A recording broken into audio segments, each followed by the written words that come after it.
Good evening, gentle listeners, and welcome to Midnight Shenanigans with your hosts Vesper, Alex, Baylor, James, Rachel, Yoshi, and Xander. This week, the Guild of Giddiness shall share their insights of beings that go bump in the night, the creatures that claw at our doors and keep us on edge with fright.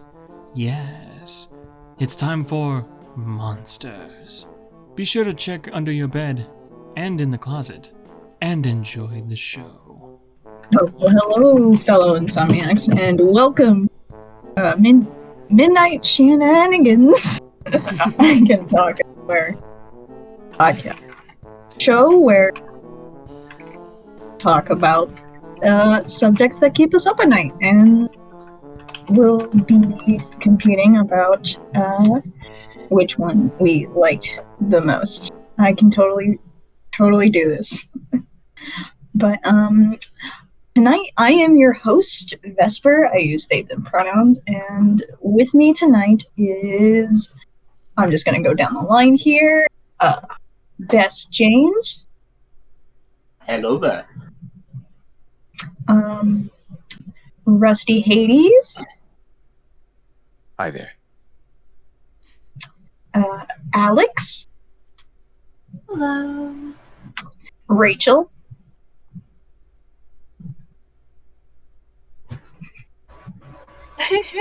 Rachel, you're supposed to say hi. Oh wait, it didn't catch me. It didn't pick up. I don't know why it didn't. But hello, it didn't pick up. Xander. Hello. Yoshi. Hi. And there are two other ghosts that are among whether or not they make themselves known is. Yo. Oh wow. Yo, what's up? They speak from beyond. Oh god. And speaking of ghosts, We've got ghosts. Oh yeah. Speaking of ghosts, tonight our topic is monsters. Your zombies, your ghosts, your ghouls, your vampires, your werewolves, or even just some one-off monsters. They don't have to be evil or bad. They don't have to be evil or bad, just something that's inhuman. So, I guess, hold on. There's 6 of you, so I'm gonna roll a d6 for this. Oh boy. All right, here we go. All right, 2. That means, just from the line, that means Rusty, you go. Hi. Wrong. Hi. Hello. How are you? I guess my monster is the Thing from John Carpenter's The Thing. It's a alien creature that can assimilate into other people's bodies, type of thing. It basically turns into giant, weird body horror monsters. There's no real origin for this thing except that it was just in case of a block of ice from just freezing to death. I think not really freezing to death. Kind of. Yeah. It was just being frozen. Got thawed out by some Swiss scientists. Took over a dog, and then invaded this crew of researchers, soldiers out in this weird in the Alaskan wasteland. Not wastelands. It's an Alaskan environment, super cold, super dreary, and it is. I'll just start talking about the Thing. It is it can take any form it wants to. Basically, it can be anybody or anything. Make a little joke with the Thing, but it can also turn into this weird malformed version of that thing. They turn into this dead body where it's they were trying to open up with cadavers, but it turned into this giant teeth thing when he reached into its body to check it out and ripped this dude's arm off, and the head of the body went off into this weird spider thing. And it's also a pretty smart creature as well. It uses deception most of the time, and it's a neat little guy. Neat little guy. I don't have my PowerPoints up today, so I'm doing this unscripted, baby. But it is one of my favorite monsters of all time. One of the OGs, the goat, Himothy. But I just really love it. Also, just one of my favorite movies in general. It just has a lot of themes of deception and unease, and so many theories about it. So good, so juicy, and ambiguous endings. I love those.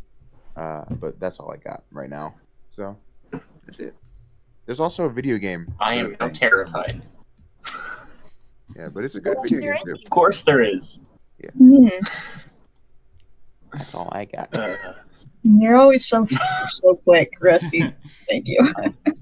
Oh, interesting. That was lovely. Mhm. I can talk about more monsters if you want. And once again, Rusty takes the cake for shortest section. But As you I should. wasn't- As you should. I was not paying attention to the clock on that. But We love I a was short a time little, king. I was a little bit, but no, Rusty got all that information across pretty well, and there you could probably talk about the thing for a good hour, and a lot of people on YouTube have, and you still wouldn't be able to scratch the surface of just the dementedness of just the movie alone. If you wanted, we go even more in depth into. Yeah, sadly, we do not have the time. maybe another time on another night. So, the Maybe for episode 10. Episode We don't talk about episode 10. Nobody talks about episode 10. Episode 3000. We don't talk about episode 10. Episode 10 does not Alright. exist. Yeah, all right. so I rolled again, All right. and this time it was 5. So Xander, you're up. All right. I actually got a little something pulled up for just for reference sake too, because the monster I decided to go with was the mighty Tyrannosaurus Rex, which has been a staple for a lot of different monsters and movies throughout the ages. Originally being discovered in 1902 by the famous fossil hunter Barnum Brown. This animal has definitely gone through a lot of changes throughout cinema history. First, we thought it dragged its tail. It then took on the form that we would know a little bit more throughout animation, like Land Before Time, Fantasia. It also changed shape again for Jurassic Park, Kong, the 2005 Peter Jackson movie, as well as several others, until we finally got the version of the Tyrannosaur that we have today, which has a completely different face. It's a lot more bulky, and presumably it had feathers like some other smaller dinosaurs, but that hasn't been 100% proven yet. But it has definitely inspired tons of different animals from different, whether it's fictitious or just novel-based media. And I believe to this day it continues to inspire creators to use its shape as well as its veracity just to make terrifying either video game villains or creatures to basically run in fear from.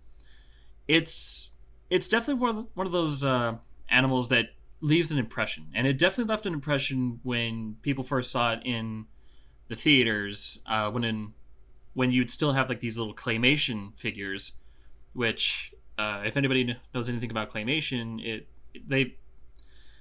it doesn't look good by today's standards, but for what they had, it looked phenomenal. And nowadays, in a world ruled by CGI, it really has become it's an icon for sure, for several different reasons. Mostly because it's well known from the fossil record, but also you can't go into a toy store without seeing a little plastic T-Rex for sure. So let's see. I've already covered the origins of this animal and its roles throughout cinema.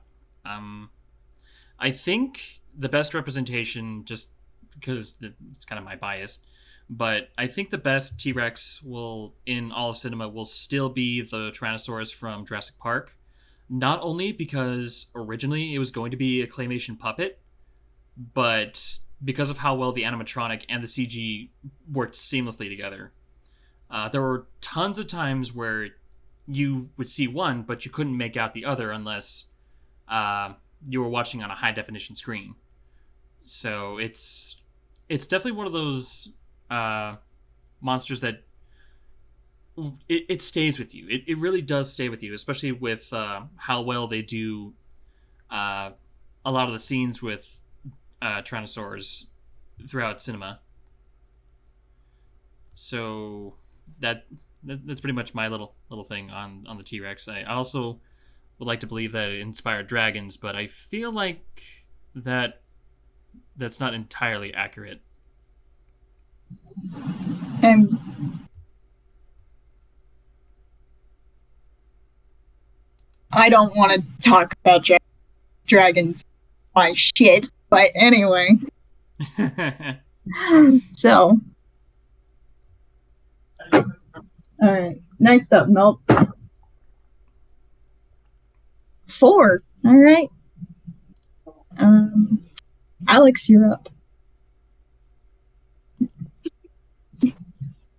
So my topic today is witches.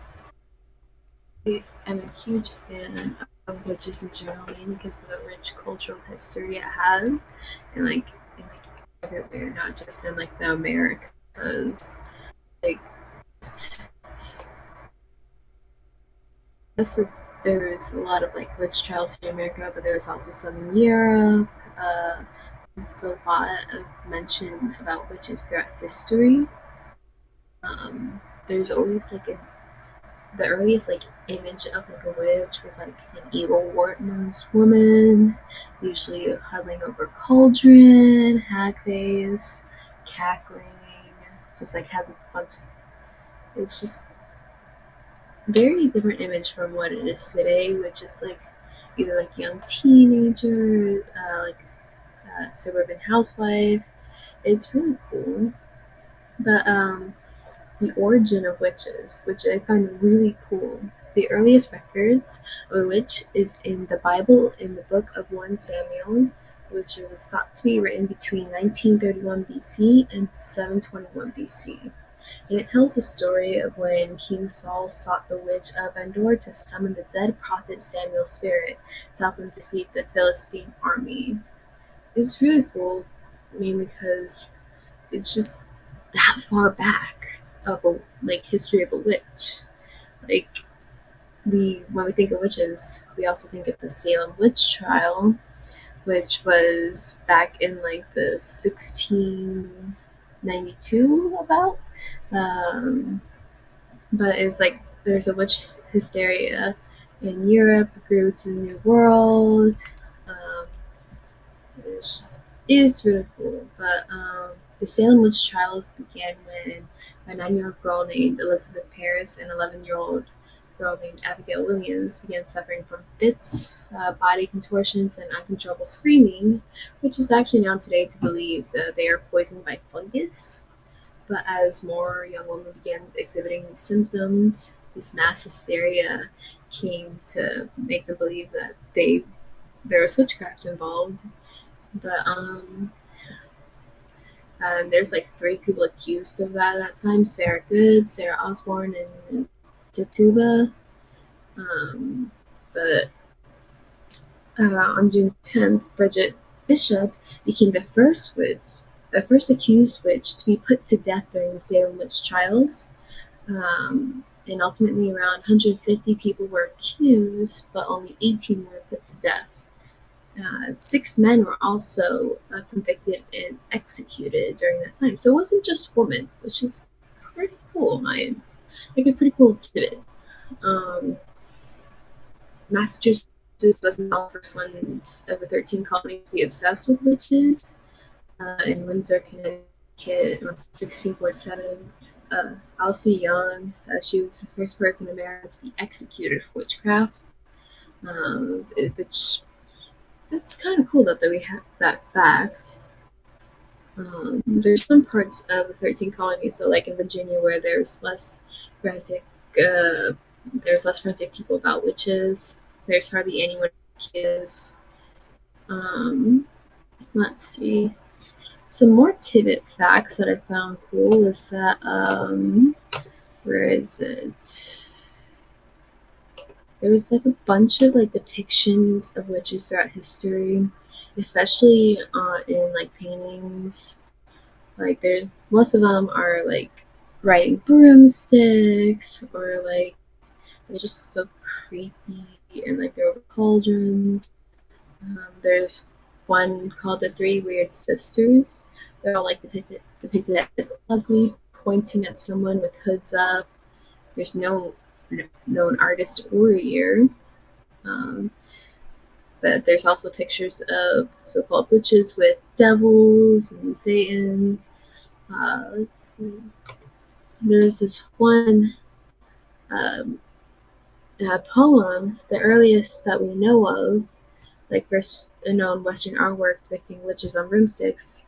It appears to be an illustrated manuscript of a poem called Le Chapillon des Dames. I can't pronounce it, sorry, which was in 1451 by French writer Martin Lefebvre. Which translates to, let's see, the Lady's Champion, which I thought was pretty cool. That there's probably something earlier, but this is like the first known. But it's just like really cool. I also love how there's many different ways to say witch. One of my favorites is the Spanish word for witch, which is bruja. There's so much lore behind in Hispanic history when it comes to witches. In fact, in my choir, we're singing about La Brujas. It's like one of the songs we're singing, which is really cool. Well, if I had time, I would literally tell you the lyrics of what it was about, but but the main reason for the witch hysteria was because of a German author who wrote the Maleficarum, which is translated to Hammer of Witches, and it's best known for the treatise. It's like sporting, like I can't speak today. It talks about witchcraft basically.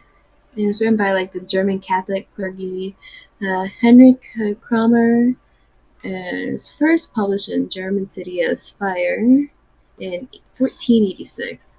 So that author created witch hysteria, which is pretty cool. But in today's world, most modern day witches practice Wicca, an official religion in the United States and Canada. And Wiccans avoid evil and the appearance of evil at all costs. Their motto is to harm none, and they strive to live a peaceful, tolerant, and balanced life in tune with nature and humanity, which is pretty cool that it's still practiced today. But like, there's so many depictions of witches throughout history. There's so many depictions in today's world in books and movies, shows. Like, you can't get away from it. It's in songs, it's in literature. It is surrounded. And I just love witches. Like, there's the good, the bad, the morally gray. Yeah, it's honestly think out of all monsters, witches is probably one of the oldest tale that there is. Just like one of the oldest, because like it's before like AD. Like this is BC that we have depictions of witches. So pretty cool, in my opinion. But yeah, that's my little rant about witches. Congratulations, it was only 8 minutes. I think we're going too fast. That's okay. Damn. Oh, trust me. It's okay. I can continue if you want me to. I can continue if you want me I was to. gonna say, Vesper, hush. Vesper, hush. Yeah, I'm gonna eat my words later, but I rolled a 6, which means Yoshi. Awesome. Also, good job, Alex. I'm glad you chose witches. Oh, Yeah, that good. was actually a really good pick. Yeah, So they're the very monster. iconic. Yeah, it was amazing. So the monster I chose is Sully from Monster Inc. Don't ask me why. I just didn't have anything better. But That's great, I did though. my That's research. great. I did my research and I wrote down notes because I did not want to go on a tangent and I know I had a time limit. So James P. Sully Sullivan, or just Sully for short, is the main protagonist of Monster Inc. And I can't pronounce this word. The heterogeneous of the 2013 prequel Monsters University.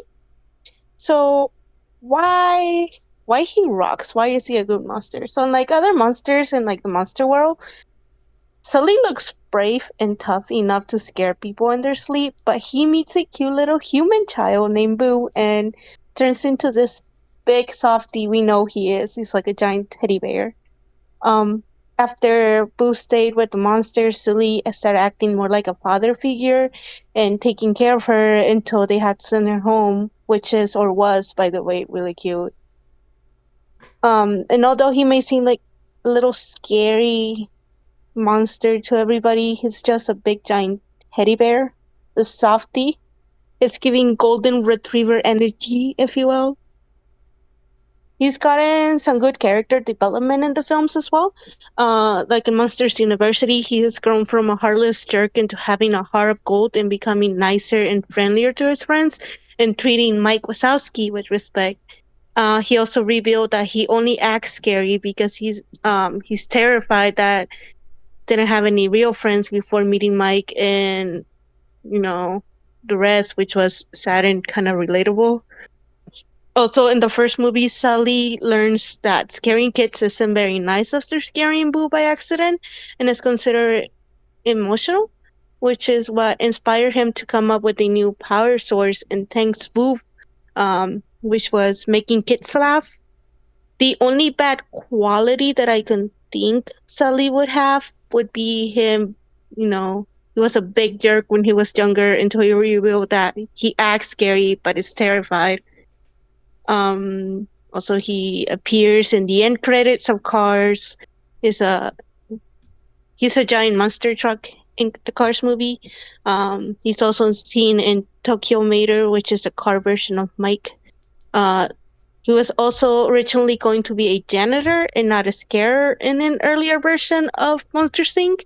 It is referenced in Monster University in a montage of Mike and Sully's job climbing the ranks to become scarier, and one of the jobs was him being a janitor. Well, yeah, that's my little rant about why Sully's a really good monster. That's a wonderful pick. 3 minutes. Only 3 minutes on that one. Very good. Alright. Agreed. That was Alright. I rolled a 4. Or do you? I rolled a 4, which means Rachel, it's your turn. Ooh, go Rachel. Oh boy.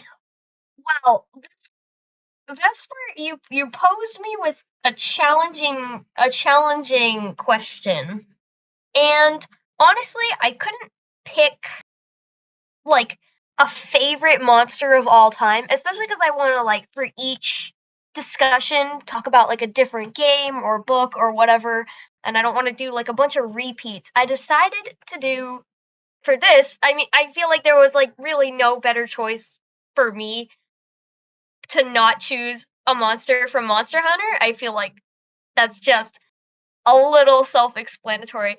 And if for any of those, if you want, you can unmute yourselves and kind of talk in if you want. I don't mind. But I chose. I had a hard time. I picked my favorite I didn't pick the monster I thought was the scariest or the most powerful or intimidating. So I actually purely just went with don't mind me, I brain fart. But I went with my personal favorite. Although it's again not the scariest monster in the game for sure, but a personal favorite of mine, and I chose. I need to just get on with it. I chose Mizutsune, which is a I guess like a I think is it I think he's a leviathan, right? Or maybe a wyvern. I don't remember. He's one of those two. I don't know which one he I believe you're qualifies. thinking wyvern. I think he's a wyvern. He's apparently he's both. I think he's both. Apparently he's both. I might be totally wrong. He's he's both. He's both. He's indeed both. And I say he because although I'm sure that there are female Mizutsunes, they're not in any of the games. Which I don't know if that means like that Mizutsune are like asexual or like produce homosexually. I mean I'm assuming there are females and they just haven't shown them, but I don't know since they have shown the female and male counterparts for other monsters in the games. But I don't know. But I love Mizutsune for a gajillion reasons. I feel like he is such a beautiful balance of a monster because looking at him, he's beautiful. He's stunning. If you want to look up a picture, I'll send pictures in the chat later because I love Mizu. And you guys have seen. Hold on. I'm turning on my camera for this. I have my plushie. You guys have seen my Mizu plushie. I love him very much. He's a very good boy. I love Mizu. He's adorable. And the thing is, he's not only really beautiful, he's also really powerful. Kind of scary. When playing Rise for the first time, which I do plan on playing World, but playing Rise for the first time, going in to fight Mizu, I was not expecting him to be that strong, or as strong as he ended up being, because he's like pretty and cute, right? He's literally a fox. He's like a cute white fox dragon, sort of like a mix of things. But he's like a little fox. That's his nickname actually. The Bubble Fox Weaver is his nickname, or just the Bewitching Dancer. I think that's from Rise terminology. And I didn't think he was gonna be powerful because he's just pretty. And I was like, okay, he's not like big and scary like a lot of the other monsters that are very powerful. I was very wrong. I went into that fight really underestimating Mizu. Because he beat my ass. um, and he knocked me down the first time I fought him. Because he did a lot of damage. Granted, I don't know how well prepared I was. I don't remember. But he debuffs you, and you need to really learn the way he moves. And his, like, one of his, like, primary attacks, is that he can disperse, like, bubbles and, like, think of, like, the solution for bubbles that, like, kids get for bubbles in the tubes. That solution, like, he secretes that stuff. Yeah, soap. Yeah, liquid soap. He secretes liquid soap, and he's only usually in environments that are wet, that give him a huge disadvantage. And if he hits you with the bubbles or his soap, he can either put a lot of debuffs on you, make you like slip and fall all over the place, and if his bubbles hit you, they take a lot of damage. And I went into it not knowing how to fight Mizu, and I got my ass beat. And he's really fast. He has one of his most damaging, I think his attack that with the most damage I couldn't like put. I don't know the name, but he spins up like a jet, kind of, and like comes from the sky and just like busts your ass, and it does so much damage. And I did not see it coming the first time I fought him at all. I fell in love with Mizu. After that, my first fight and like seeing Mizu and, getting to know more of the monsters, I was like, if I had to pick a favorite, who would it be? And it's to this day, at least in Rise for now. I'm not going to get into world territory because that's a little more complex. But for Rise, it's definitely Mizu. And although he's not like super scary, he's beautiful and powerful and so cool. Like, he's badass. I don't care what anyone says. I love that they were able to make a creature so beautiful and so powerful at the same time. Like a monster that is he didn't need to look scary to be powerful and intimidating. He just is. And he's beautiful. And that's supposedly in the Mizutune lore, a lot of the reasons people died is because they would stop and just look at him. Because he's so pretty. They would just be like enchanted by this beautiful wyvern that they're seeing. Because he's beautiful. He doesn't look all that bad. And then and then he beats your ass. And since Rise had a new update, they added another version of Mizu. So they have his normal version that's white, pink, and like lavender. So like my plushie. And then they also added a violet Mizutsune. So take Mizu, make him violet, and he's beautiful. And I love him. There's a gajillion reasons that I love Mizu, but he's just so pretty and no, you made him my favorite color. yeah, I was gonna say the colors. Literally, like Vesper. I know you would love Violet Mizu. I know you would. Yeah, Even normal Mizu. Looking at the images that I pulled up of Mizu, I literally can't help but think they crossbred a demon fox with a Asian lung, which is the type of dragon that I feel like this is based off of. It very well could be. Yeah. Siren. It looks good. He's beautiful. He has it all. He has scales. He has fur. He has skin. He has he's very diversely built. He's beautiful. He looks pretty cool. Yeah, he does. Yeah. He's badass, and he's really strong. And going into my first fight, I didn't expect him to be that strong. He beat my ass. And I'm not. I don't want to like toot my own horn, but I'm not bad at the game. He just beat my ass. It was hard at first. Me, every time that I went into a whole new monster scenario and they had a completely different moveset I wasn't used to. Oh yeah, his moveset took a lot of learning. Even now, like he'll always hit me with the bubbles, and then I always end up with the debuff. No matter how good you are at dodging, sometimes it's just unavoidable, and he will find a way to try and beat your ass. And although he's not like one of the really high up, like dangerous monsters, he's dangerous, but he's not like, way up there. I think he's still not only dangerous, just badass. He's just badass. I just love Mizu. He's so cute and so pretty and so strong. And I literally, as soon as I like fell in love with Mizu, I grinded. I feel bad saying this, but I killed a bunch of the Mizutsunes just to get the full armor set. Because I loved it so much. I was like, I'm sorry, I have to kill you, adorable baby, but I want your armor. You look so pretty.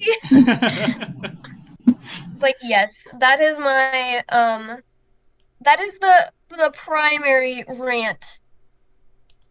And also, I did find out there are female Mizus, and they look pretty much the same. They're just duller in color, but they're literally the same.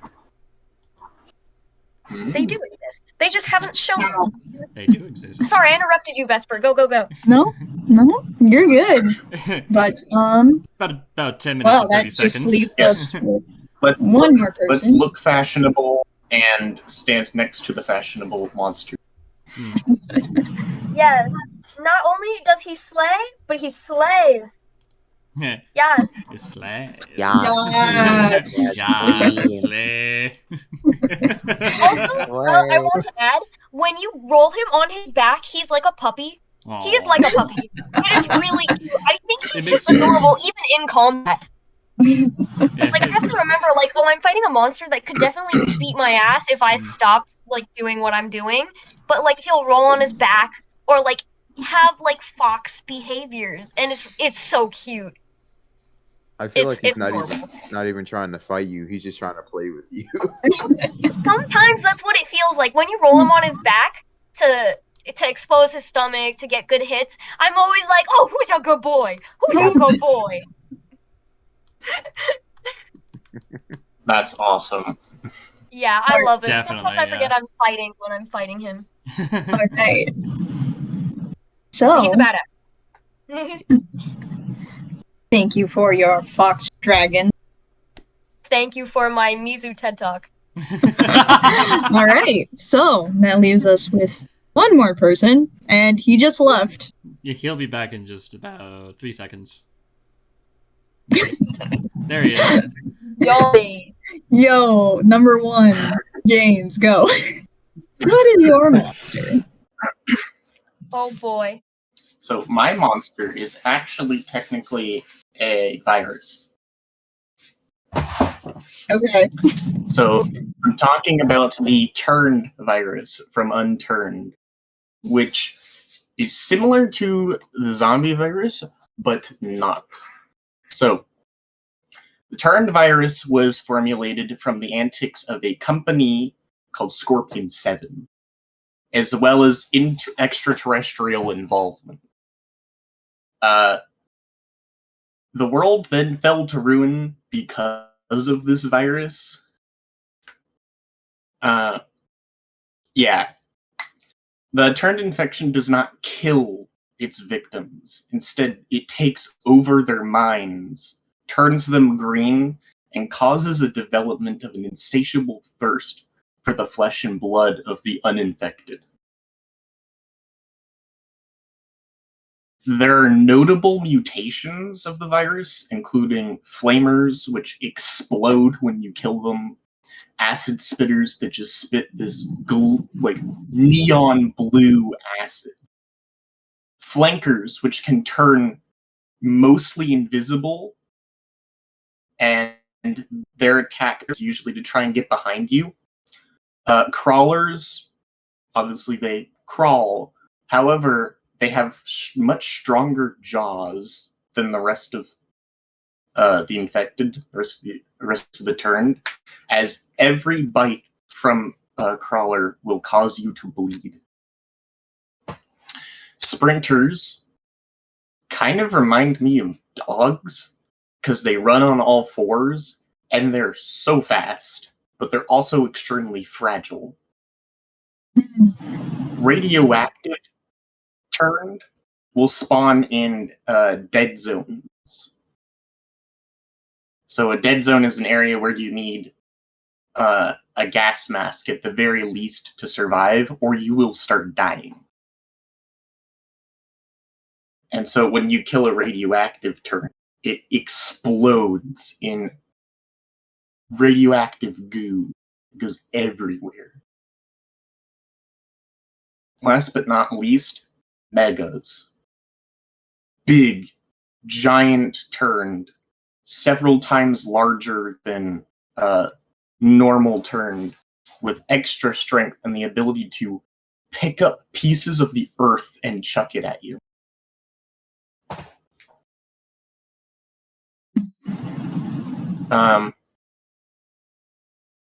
However, as you go scavenging, you'll usually only come around base turned. During a full moon, the turned grow stronger. They can detect their prey from farther away. Their eyes start to glow an eerie red.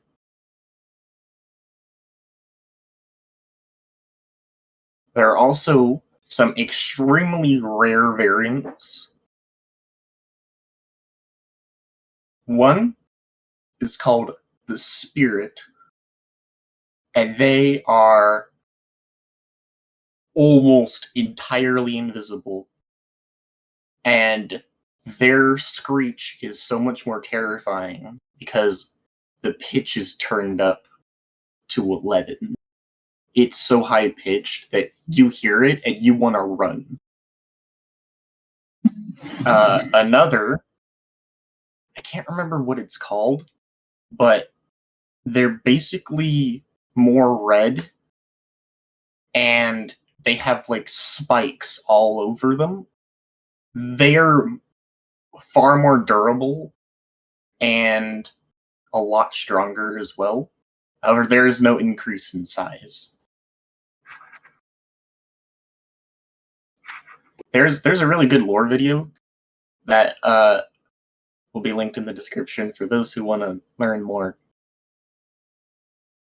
Anyway, that ends my TED Talk on how to survive the Turned. Have a good night. Oh, I do love a good infection. Can't go 1 year without mentioning zombies. Mm, The Those would be SCP. awesome. I There do always love has to my be zombies zombies and their somewhere. variants. Yeah. Yeah. There's always a different version. There's a reason why my favorite comfort character at the moment is a dead woman, okay? Black Ops 2 zombie Oh. noises. I almost forgot. On two separate occasions, two separate groups found different versions of cures. One group found a partial cure and has brought a patient back to cognizant, but they weren't able to get rid of the greenness. So the patient is still green, but they no longer make animalistic noises. They're able to hold conversations, and they don't want to kill anyone anymore. They actually have their brain back. On another occasion, a group managed to find that berries growing in Polaris, if turned into a specific thing, can actually be used to cure the Turned fully. Nice. But we have a very late player into the game, or contest, or whatever this is. So our late friend over here, Shark. What is your monster? Oh boy. Oh, how about you? Okay, so my monster, he is a sea serpent, and the name is the Bakunawa. So the Bakunawa is also a mythology that's often represented as a gigantic sea serpent. Is also believed to be the cause of eclipse. It appears as a giant sea serpent with a mouth the size of a lake, a red tongue, whiskers, gills, small wires at its sides, and two set of wings, kind of like a dragon's, which is one in the large ash gray, while the other body is small and is found further down on its rest of its body. During the ancient times in the Filipinos, the Bhagavad was believed that there were 7 moons created by the Bethel, or what the hell you say it, to light up the sky. The Bhagavanawa amazed their beauty, which would rise from the ocean and swallow the moons whole, angering the Bethel and causing them to be mortal enemies. To keep the Bhagavawa moons from completely being swallowed, the Filipinos will go out. Damn. Oh, here it is. Okay, so freaking phone is acting out. So the Filipinos would go out of their homes with pans and pots. It would make loud noises in order to scare the Bakwanawa into spinning out the moon back into the sky. Some of the villages would play smoothing sounds with their musical instruments in hopes that the dragon would fall into a deep sleep. Thus, the brave men in the village hoped that while the dragon was hypnotized by the musical sounds, they could somehow slay the dragon. Although the dragon was known as the Moon Eater, is referred as Man Eater. The Baguanawa has a sister in the form of a sea turtle. The sea turtle will visit a certain island in the Philippines in order to lay its eggs. However, locals soon discovered that every time the sea turtle went to shore, the water seemed to follow her, thus reducing the island's size. The villagers were worried that their island would eventually disappear. The locals decided to kill the sea turtle. When the Bagwanawa found out about this, it arose from the seas and ate the moon. The people were afraid, so they prayed to Beala to punish the creature. But unfortunately, he refused. He refused to punish the Bagwanawa, but instead told them to bang some pots and pans in order to disturb the serpent. The moon is then refixed while the Bagwanawa disappeared, never to be seen again. The island where the sea turtle laid its eggs is said to exist. Some sources say that the island might just be one of the turtle islands. Some people say the Bagwanawa fell in love with a human girl that is one of the native tribes. The head of the tribe found out about the affair and had to burn their house into ashes. The Bagwanawa found out, becoming immersed in anger, and tried to take revenge by eating all the 7 moons. When the Bagwanawa was about to eat the last one, Bidala took action and punished the Bagwanawa by banishing it from its home away from the sea. It also tells that the reason of the eclipse is how the Bagwanawa is trying to come back into his home and deceased family. In other versions, the Bagwanawa was known to cause the ocean to go black and swallow one of the moons whole once every 100 years, thus leading to an eclipse and earthquakes.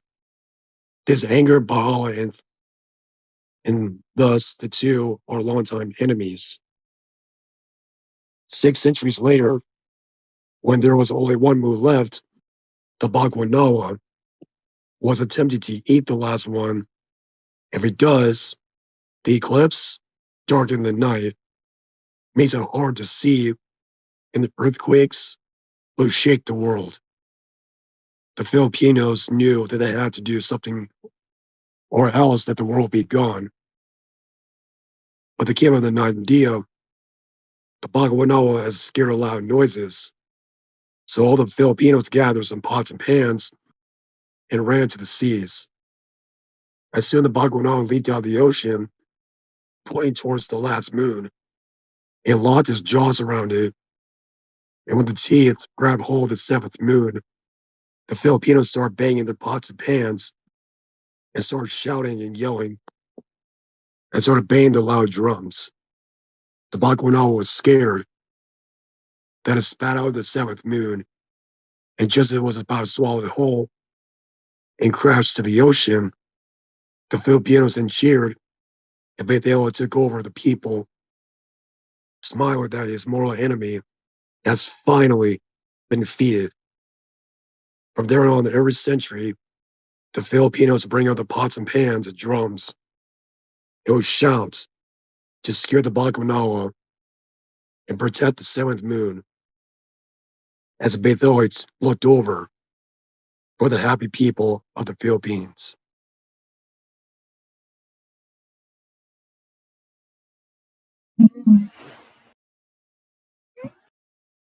That's fascinating. Mhm. Whether Very What about yummy. I love mythology just as like a general concept, so just and Yeah. Philippines is something I'm not very familiar with. So thank you for introducing that Yeah. Yeah. Sea little serpent. corner of the world to us. That's I pretty like that. All the We're at some Bakunawa world stuff. history today. Mhm. Yeah, and that's exactly what I had to face. A sea serpent to a shark. I dealt with this guy before. He's afraid of loud noises, so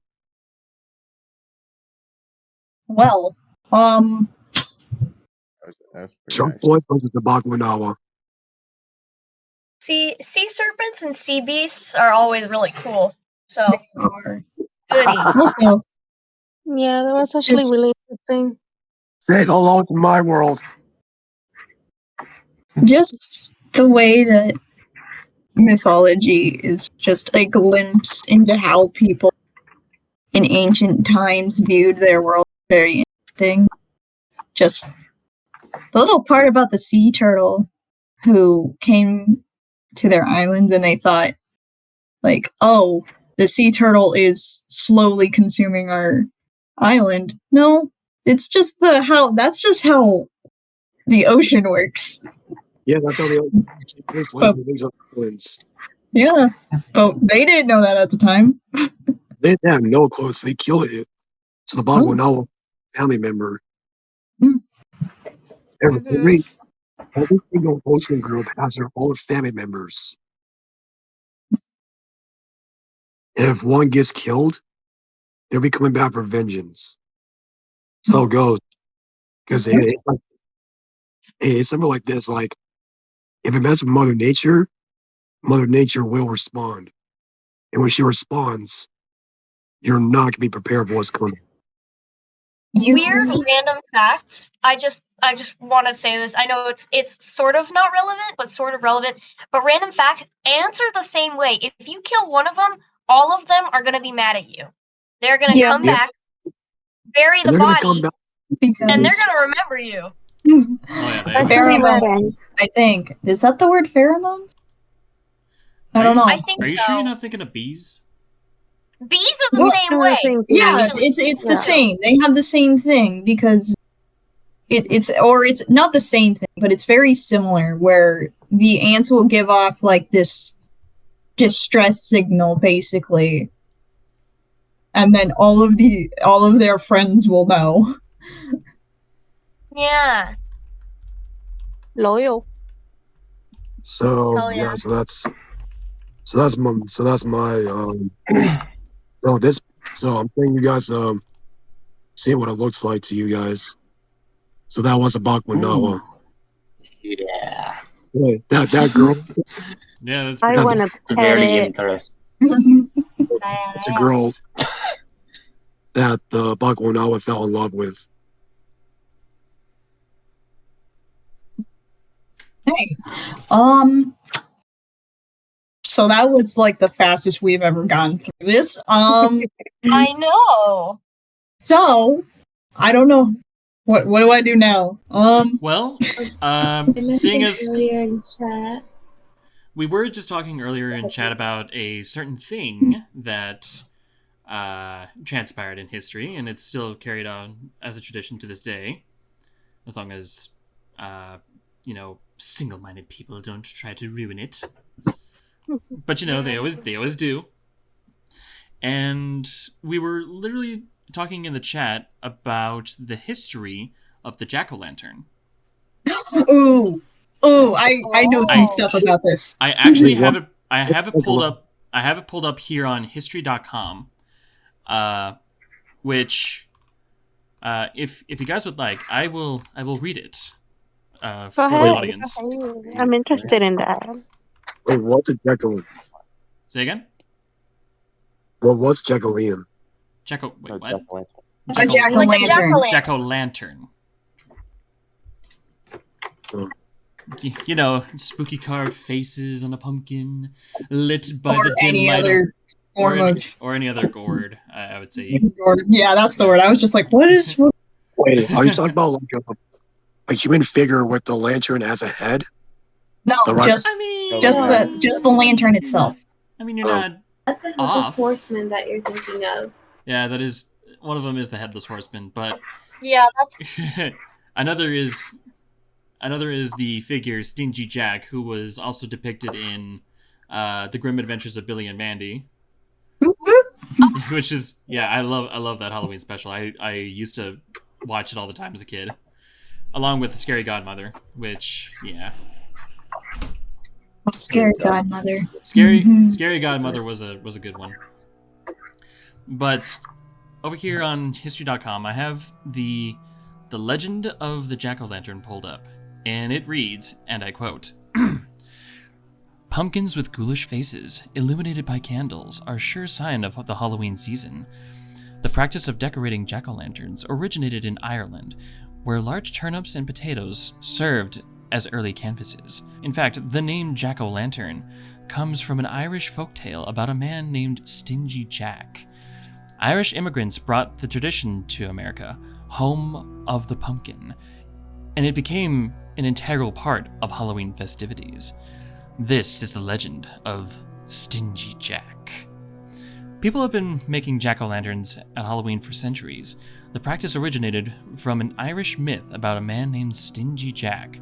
According to the story, Stingy Jack invited the devil to have a drink with him. True to his name, Stingy Jack didn't want to pay for his drink, so he convinced the devil to turn himself into a coin that Jack could use to buy their drinks.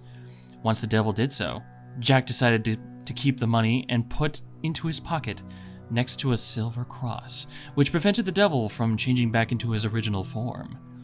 Jack eventually freed the devil, under the condition that he would not bother Jack for 1 year. He would not claim his soul in the event of his death. The next year, Jack tricked the devil into climbing into a tree to pick a piece of fruit.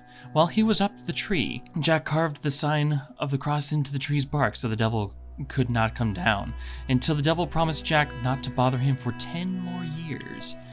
Soon after, Jack died. As the legend goes, God would not allow such an unsavory figure into heaven. The devil, upset by the trick Jack had played on him, and keeping his word not to claim his soul, would not allow Jack into hell. He sent Jack off into the dark night, with only a burning coal to light his way. Jack put the coal into a carved-out turnip, and has been roaming the earth with it ever since. The Irish began to refer to this ghostly figure as Jack of the Lantern, and then simply JackO'Lantern. How jack-o'-lanterns were created. In Ireland and Scotland, people began to make their own versions of Jack's lanterns by carving scary faces into turnips or potatoes and placing them into windows and near doors to frighten away Stingy Jack and other wandering evil spirits. In England, large beads are used. Immigrants from these countries brought the jack-o'-lantern tradition with them when they came to the United States. Soon they found that pumpkins, a fruit native to America, would make perfect jack-o'-lanterns. And to this day, that is what we do. We carve the face of JackO'Lantern into pumpkins. That's badass. Man, Jack's got a That good is the heavily Christianized version of it, anyway. It's just what I got from history.com. Yes. That's pretty badass. Imagine Yes. being such a G. Imagine being such a G. You played Satan twice. You played Satan twice before you died, but then you had to reap the consequences of what you sow. Because God wasn't going to accept you, but the devil couldn't accept you either. And now you're just wandering the world, not being able to do anything but hold this burning coal. Inside of a turnip. Inside of a turnip, no less. Turnip. I have actually never heard that story, but I actually really like that. Like, that is, imagine being that ballsy. Mm-hmm. Imagine. Like, I'm gonna play a prank on Satan twice. Fool the devil once, shame on you. Fool the devil twice, shame on him, and apparently he gets stuck up in a tree. Bro, that's stuck in a tree. Hell, I like Max's comment here in the chat. Petition to make Xander a spooky narrator full time. I agree. You would be a good narrator for like spooky legends. I mean, we could make another. We could make it like another series where you guys give me your best scary stories and I'll read them. Bro, Yes. for Halloween, we gotta do a Halloween special. Yes, Oh my I agree. I mean, not to shift things my way, but the topic that I had in mind actually does deal with Halloween, at least halfway, because mostly it is in fact the anniversary of a very special movie. So. Oh.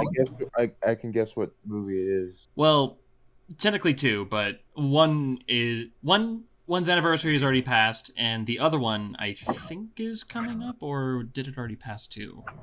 I gotta check. Hold on. Don't pay attention to me for a little bit. I know I'm not supposed, but I'm gonna share the monster that I pick, or in this case, 3 monsters. I picked the Fury Greek, just because I think they're cool. But that. Let's see, the Fury. What was the Fury again? They are the embodiment of justice, basically. They are like three sisters. No, there's just 3 of them, and they're just. Basically. If you break a law, they will hunt you down until whatever debt is paid. No matter where you go, no matter where you run, they will catch you. I like that. How do you? Oh, I want to hear this. I definitely want to hear this. Hold on.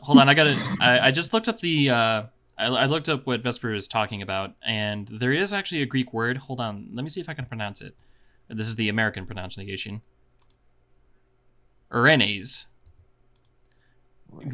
Yeah, I'm not even going to try that. They're the Furies, but in Greek it's Urenes, where they, just as they say, they essentially hunt down those who break the law as well as commit horrible crimes. That sounded so close to mayonnaise. In my head. Urenes. Yeah. No, it's like mayonnaise. Is mayonnaise an instrument? Urenes. Oh my god, that reminds It actually me. really is pretty terrifying. One time, me and my brothers decided to go a little, have like a fun out. So what we did, we went to McDonald's and we screamed out for mayonnaise. And Laura just got so pissed. So my brother was like, "I had some mayonnaise." So is that where mayonnaise comes from, though? Like, do people just like get tired of being chased, and so they stop and trap them and turn them into mayonnaise? You know what? Sure, they turn into mayonnaise and not have their guts rearranged by razor claws. Let's go with that, because that actually does sound kind of unique in a way. Yes, you murdered like 20 people. Your sentence is you into mayonnaise. Oh man, mayonnaise. You will be turned into mayonnaise for committing terrible crimes.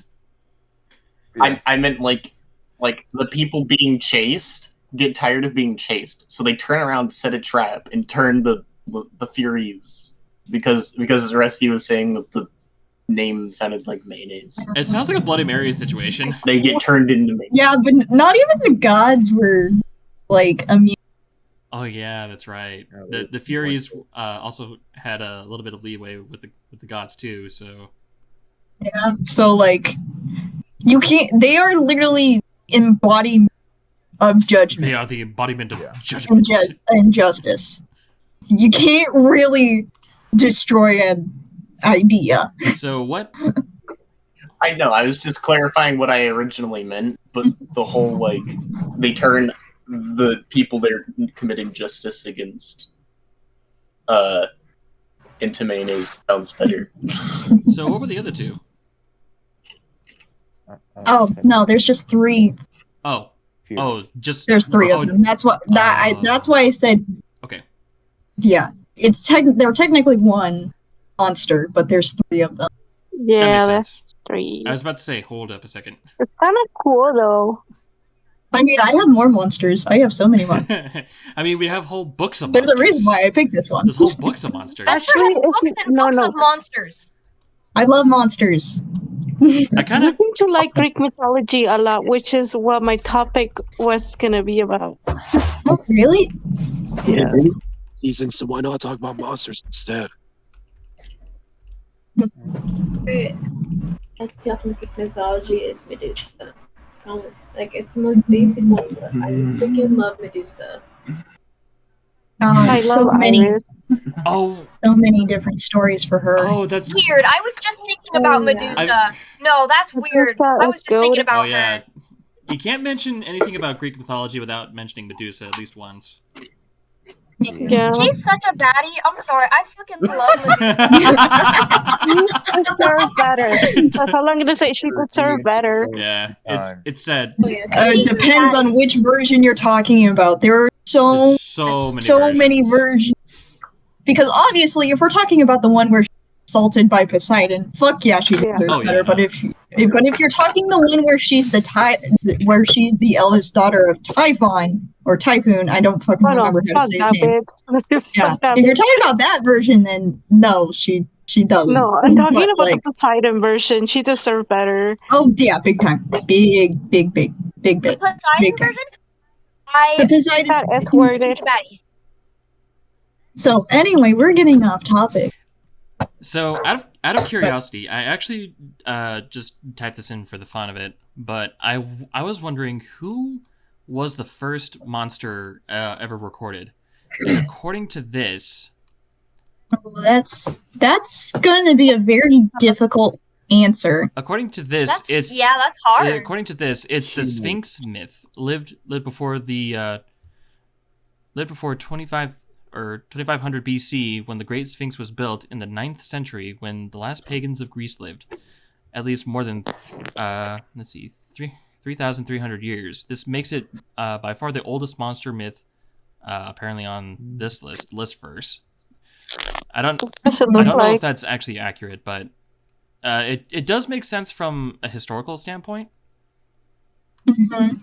That does make sense. So yeah, so the Sphinx is one of the oldest monsters out there that you could talk about, but it's definitely not one of those that you would bring up unless you brought up Egypt, because obviously you have the Sphinx out there. The Sphinx also The shows ghost up is in now a couple named of the ghost. ancient Greece stuff too, Yes. which makes Yeah, that's sense. true, yeah. Should we have That and who else Greek here mythology? considers angels as monsters? Because I do. I do. I absolutely do. I mean, A lot when you, of people don't, but I definitely do. Like, they 10,000% are. I mean, when you look at their actual forms, you They're biblically accurate forms, absolutely. yeah, the biblically accurate forms. I would definitely qualify them as monsters. Be not afraid, my child. Why not? Why not? I am like having, 5 rings rows of intertwined eyes. with each other, and I have like a bajillion eyes. Pretty much. This image that I pulled up, you can't see it, audience, but let me just describe it to you. This is the first image that I see, and it is basically, let's see, 1, 2, 3, 4, 5, 6, 7, 8, 9, 10. Oh wait, no, that's not right. 2, 4, 30,000. 6, 8, 10 wings surrounded by several eyes. That's basically what this artist's interpretation is. And I would say, yeah, no, this definitely fits the description of an angel to me. Yeah. Angels are scary, man. Yeah, no, They're terrifying. Sometimes I feel like, which is why they are the soldiers of God for a reason. yeah, you put Yeah. the fear of God in you by giving you the Hell stare yeah, down. they do. Just Jesus. stare down. Be not afraid, my child, my ass. Yes, sir, I will. Yes, sir, I will. Just look, you're making me afraid to go either direction. They got a bunch of hot pokers over there, lined up and ready to go God knows where, and I got your boss over there looking at me with all his employees, and they're all their eyes. Where do you think those? Yeah, that's also a mood. Yep. Just like, Why are they all The in flying this- eyeballs Very from Gravity Falls is the one with the bat wings. oh yeah, that. Oh, that's That was right. God. I freaking love Gravity, Gravity Falls. Falls is such a good show. You know what? Gravity Falls monsters. Ooh. I we- didn't like Gravity Falls, The honestly. okay, do you guys know what the look behind is? That one was just like, I like that one. Look. That was on one of Dipper's like shorts things, like the shorts that they would do. You know, I haven't watched that much of Gravity Falls. Oh, Me neither, actually. oh, the hide behind. Oh shit! Oh, the hide behind. That's what it was I called. remember this guy. This. Hold on. Oh, Hide Behind. I know what that is. I remember. Oh yeah. Hold on. Hold it on. Now we got a Gravity Falls fan. I love. Audience, I know you won't be able to see this. Nerds. Oh But shit! yeah, I forgot you had that. James, meet us. Oh, Meet us oh in my Oregon. god, guess what? Guess what page I opened up to? That is not a Oh. coincidence. Hide Behind. I That know. is so not a coincidence. It is, though. Okay, so God said The bet. ghost has asked that we refer to them as the ghost from. yeah, I actually like that. Just everybody who isn't really participating in the podcast but is still here, we will refer to them as ghosts from now on. So we just call them the Ghost Gallery. But for those, The Ghost but like Batman's Rogue Gallery, because today's National Batman Day. okay, so for the audience, I definitely have to kind of I kind of had to explain what we were talking about just now. The hide behind is basically it looks like a burned Slender Man, and what it does in the short for Gravity Falls is that when Dipper is looking for this thing, it's following him the entire way, and every time that Dipper looks around to try to catch a glimpse of him, he literally takes the shape of whatever he's hiding behind, whether it's like the thickest tree trunk or the thinnest twig. There's literally no catching a glimpse of this guy. But there is a moment in the Shapeshifter episode, who the Shapeshifter is actually voiced by Mark Hamill, just gonna throw that out there. But he actually takes the form of the hide behind, so you actually do get a look at a decent look of him before it just kind of disappears for a little bit. But Gravity Falls is definitely one of those shows where it has a plethora of awesome monsters. I do love in the first episode they kind of throw us a curveball where you think it's a zombie, but it's actually a bunch of gnomes in a hoodie. No, you think it's a vampire. No, it's a zombie.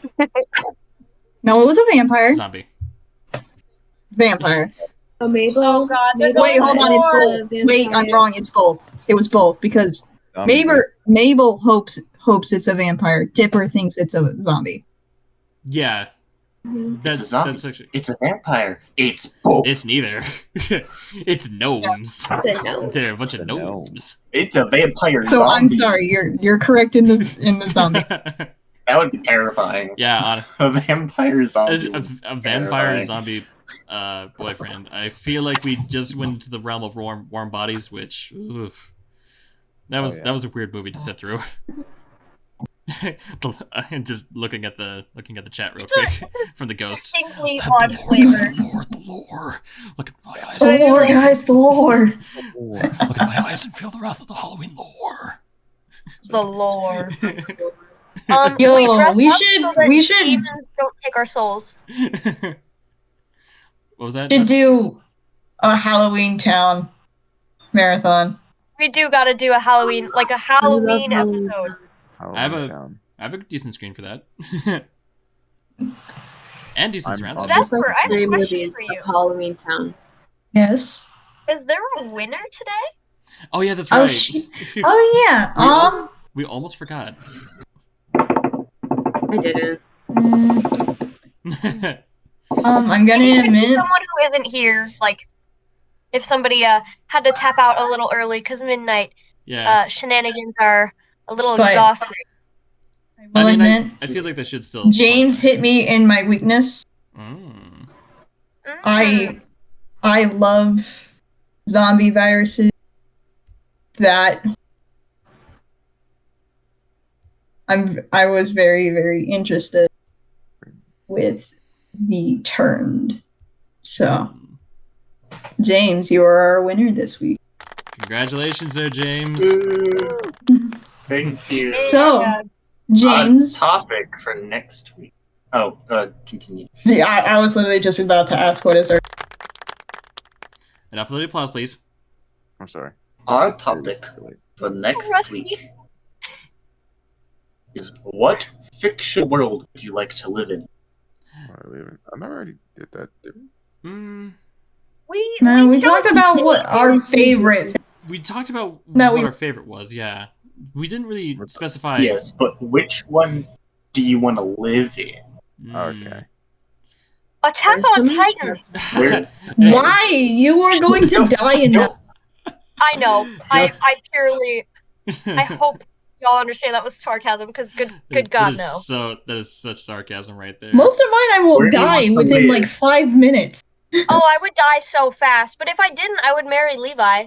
Because I'm a Evangelion. Where do you want to live? Cool. What magics do you want to take hold of and use? What other powers do you want to use? What places do you specifically want to see in this world? Okay. All right. I think I can work with this. I would literally talk about the world that I talked about in the very first podcast. I have a thing.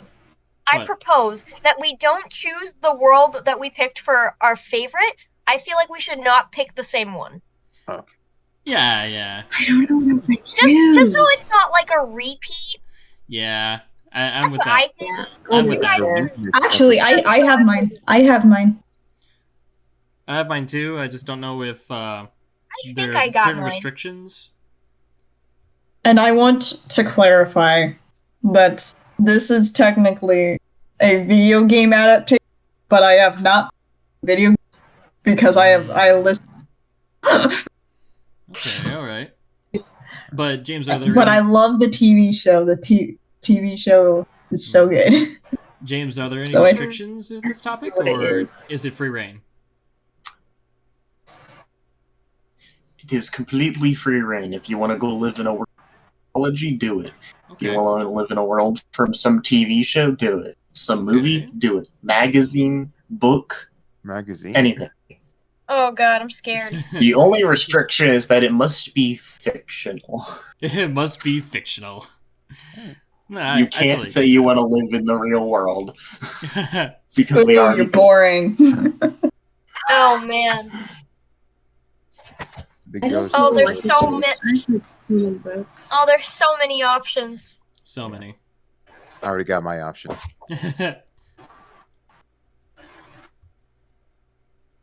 I'm debating on a few right now. Holy Actually, crap. wait. I think I may have changed my.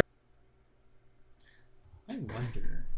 Change your what? Because really, the only Actually, I'll just that later. is two Keep cutting cities.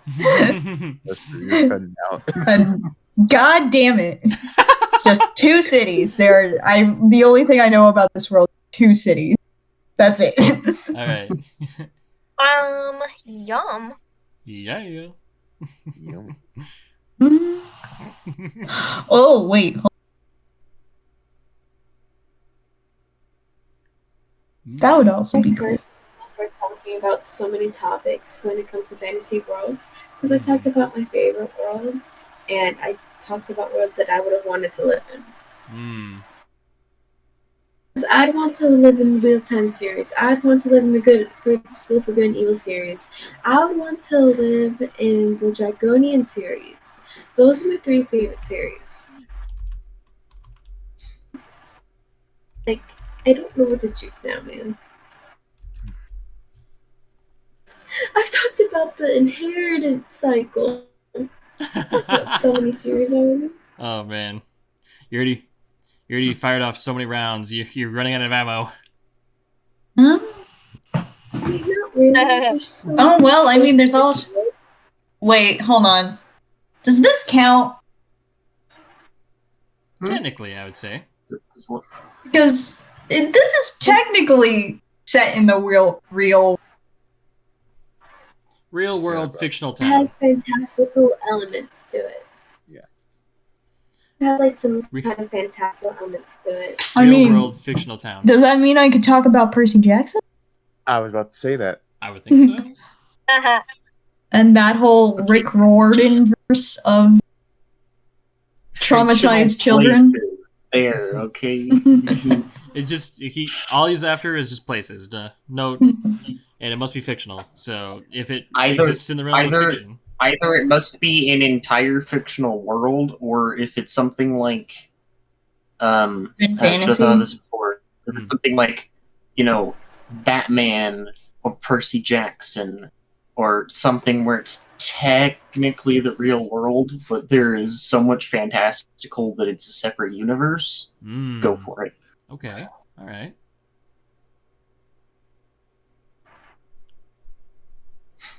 Ghost is me. this ghost is incapable of making decisions. Apparently desperate. I mean, I can, because you are you are asexual. You don't. You are literally. Wait, Vesper, say those things again. Hold on a second. I have a thing. Hold on. What? I do know you, Max. I do know you. I was getting. I still have that little secret of yours in my back, just in case. Oh. Just pulled out the Derringer on you. See, this is friends, and you've known each other for a long ass time.